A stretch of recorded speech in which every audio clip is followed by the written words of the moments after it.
दोस्तों नमस्कार। गीता के कुछ ज्ञान भरे उपदेश लेकर हम फिर हाजिर हैं। दोस्तों हम रोज सुबह उठते हैं, नहा धोकर खा पीकर अपने काम पर निकल जाते हैं। बच्चे स्कूल चले जाते हैं, पुरुष ऑफिस चले जाते हैं और गृहिणियां घर का काम करने लगती हैं। यानी हर कोई अपने अपने काम में लग जाता है। दोस्तों आप सोच रहे हैं कि ये बातें तो सब जानते हैं, फिर मैं ये सब क्यों बता रहा हूँ?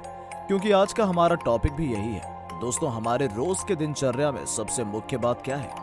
यही कि हम सब रोज अपने अपने काम पर जाते हैं। हम सब रोज अपना अपना कर्म कर रहे होते हैं। जी हाँ, आज का टॉपिक है कर्म, जिसके बारे में श्रीमद् भगवद गीता में भगवान श्री कृष्ण ने बड़े विस्तार से बताया है। श्री कृष्ण अर्जुन को ज्ञान देते हुए कहते हैं कि मनुष्य को सबसे पहले अपने कर्म पर ध्यान देना चाहिए, यानी कि कर्म सर्वोपरि है।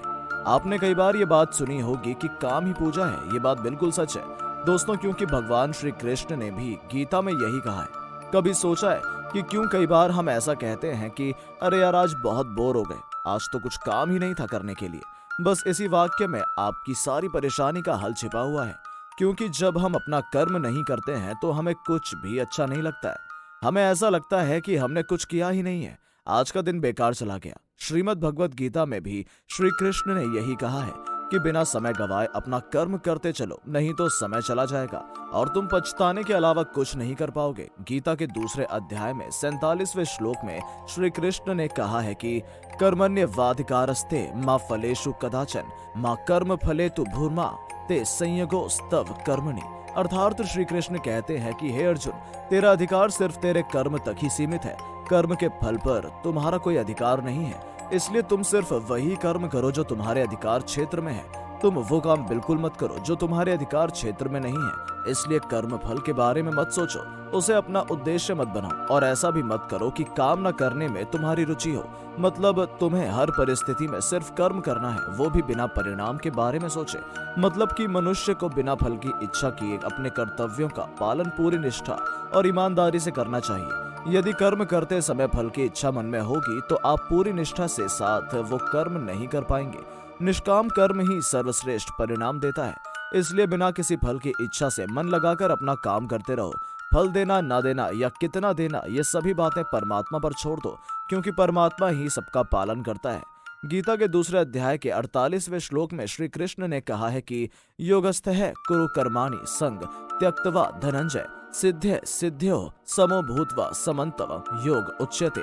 श्री कृष्ण कहते हैं कि हे अर्जुन, कर्म न करने का आग्रह छोड़कर यश अपयश के बारे में सब बुद्धि होकर योग युक्त होकर कर्म करो, क्योंकि समत्व को ही योग कहते हैं। दोस्तों यहाँ आपको बता दें कि हमारे धर्म ग्रंथों में हमारे कर्तव्य को ही धर्म कहा है। धर्म का अर्थ हम अक्सर कर्म कांड और पूजा पाठ समझ लेते हैं, लेकिन ऐसा नहीं है। जिस वक्त हमारे सामने हमारा जो कर्तव्य हमें दिखाई पड़ रहा हो, उसी समय अपने कर्तव्य को बिना ये सोचे समझे पूरा करना कि इस काम को करने से क्या लाभ और क्या हानि होगा, यही धर्म है। यानी कर्म ही धर्म है। भगवान श्री कृष्ण कहते हैं कि हमें हमारा काम करते हुए कभी ये नहीं सोचना चाहिए कि इस काम को करने से हमारा नाम अच्छा होगा या खराब होगा। लेकिन आज का युवा अपने कर्तव्यों में फायदे और नुकसान का नाप तोल पहले करता है, फिर उस कर्तव्य को पूरा करने के बारे में सोचता है। कई बार तो उस काम को करने में तत्कालीन नुकसान देखने पर कई बार उस काम को नहीं करते हैं, या फिर आलस दिखाकर बहुत देर से करते हैं और बाद में उस काम को करके ज्यादा नुकसान उठाते हैं। दोस्तों हमें अपने काम को कभी कल पर नहीं टालना चाहिए। आपने वो कहावत तो सुनी होगी कि काल करे सो आज कर, आज करे सो अब, पल में प्रलय होएगी, बहुरी करेगा कब। यानी काम को कभी कल पर नहीं टालना चाहिए। अपने कर्तव्य को तत्काल पूरा करना चाहिए और मन लगाकर उसे करना चाहिए। गीता के अध्याय के 71वें श्लोक में श्री कृष्ण ने कहा है कि विहाय कामन यह कर्वान पुमांश चरित निस्पृह निर्ममो निरहंकार स शांति मधि गच्छति। अर्थात जो मनुष्य सभी इच्छाओं और कामनाओं को त्याग कर ममता रहित और अहंकार रहित होकर अपने कर्तव्यों का पालन करता है, उसे इसका अर्थ ये है कि हमें अपने कर्तव्य को पूरा करते समय किसी तरह की इच्छा और कामना, लालच और घमंड का त्याग कर देना चाहिए। दोस्तों इस श्लोक में भगवान श्री कृष्ण ने हमें ये बताया है कि हमें हमारा कर्म या कर्तव्य किस तरह से करना चाहिए। हमें कर्म करते समय हर तरह के लालच और घमंड को छोड़ देना चाहिए, तभी वो काम फलीभूत हो पाएगा। दोस्तों, अक्सर ऐसा होता है कि हम किसी काम को करते समय उसके परिणाम के बारे में पहले से ही सोच लेते हैं कि अमुक काम करने से ऐसा हो जाएगा या हमें कोई लाभ हो जाएगा, और जब उस काम का परिणाम हमारे सोच के अनुरूप नहीं आता है तो हमें बहुत दुख होता है, और दुख से ही क्रोध की शुरुआत होती है, और क्रोध आते ही हम अपना सब कुछ खुद ही बिगाड़ लेते हैं। दोस्तों, आप देखिए कि किस तरह सभी चीजें आपस में इस तरह से जुड़ी हुई हैं कि हम उन्हें एक दूसरे से अलग करके देख ही नहीं सकते। यानी सब कुछ हमारे ऊपर निर्भर करता है कि किसी भी कर्म को करते समय हम ज्यादा भावुक ना हो, लालच में ना आए। दोस्तों, अहंकार अच्छे भले काम को बिगाड़ देता है, इसलिए अपने कर्तव्य को पूरा करते समय अहंकार का त्याग कर देना चाहिए। दोस्तों, श्रीमद् भगवत गीता के हर श्लोक में हमें हमारे जीवन को मैनेज करने के लिए मैनेजमेंट सूत्र मिलते हैं। इन श्लोकों को पढ़ने से हमें ये पता चलता है कि हमें हमारा जीवन किस तरह से जीना चाहिए। श्रीमद् भगवत गीता के माध्यम से भगवान श्री कृष्ण ने हमें बताया है कि हमें किस प्रकार अपना जीवन जीना चाहिए, क्या करना चाहिए और क्या नहीं करना चाहिए। गीता के 3 अध्याय के 5वें श्लोक में श्री कृष्ण ने कहा है कि न ही कश्चित क्षणमपि जातु तिष्ठत्य कर्मकृत कार्यते हर्षः कर्म सर्व प्रकृति जय गुरुने।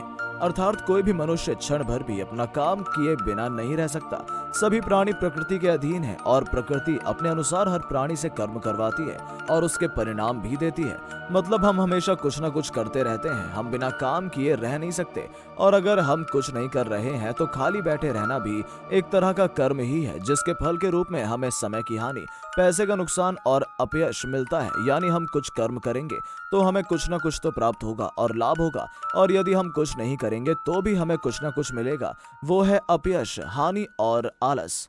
भगवान श्री कृष्ण कहते हैं कि हे अर्जुन, सारे जीव प्रकृति यानी परमात्मा के अधीन है, वो हमसे अपने अनुसार कर्म करवा ही लेती है और उसका परिणाम भी मिलेगा ही। इसलिए कभी भी कर्म के प्रति उदासीन नहीं होना चाहिए। अपनी क्षमता और विवेक के आधार पर हमें हमेशा अपना कर्म करते रहना चाहिए। गीता के 3 अध्याय के 8वें श्लोक में श्री कृष्ण कहते हैं कि नियतम कुरु कर्म त्वम कर्म ज्याहो है कर्मण है शरीर यात्रापि चत्ते न प्रसिद्धे द कर्मण है। अर्थात हे अर्जुन, तू शास्त्रों में बताए गए अपने धर्म के अनुसार कर्म कर, क्योंकि कर्म नहीं करने की अपेक्षा कर्म करना श्रेष्ठ है, और कर्म न करने से तेरा शरीर निर्वाह भी नहीं सिद्ध होगा।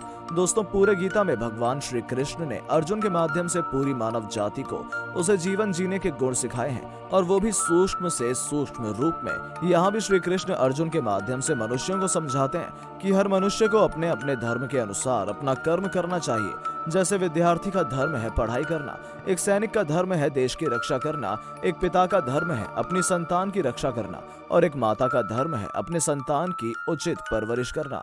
इसलिए सभी को अपने अपने धर्म के अनुसार अपने कर्म करने चाहिए। जो लोग कर्म नहीं करते उनसे श्रेष्ठ वो लोग होते हैं जो अपने धर्म के अनुसार अपना कर्म करते हैं, क्योंकि बिना कर्म किए तो शरीर का पालन पोषण भी नहीं किया जा सकता है।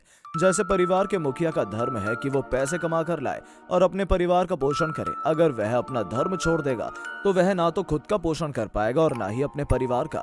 जिस व्यक्ति का जो कर्तव्य तय है उसे वो पूरा करना ही चाहिए। जिस प्रकार संतान का धर्म है अपने माता पिता की आज्ञा का पालन करना और उनकी सेवा करना, तो संतान को भी अपने धर्म का पालन करते हुए अपने कर्म को करना चाहिए। इस तरह प्रत्येक व्यक्ति को अपने धर्म के अनुरूप अपने कर्म करने चाहिए, और यही श्रेष्ठ भी है।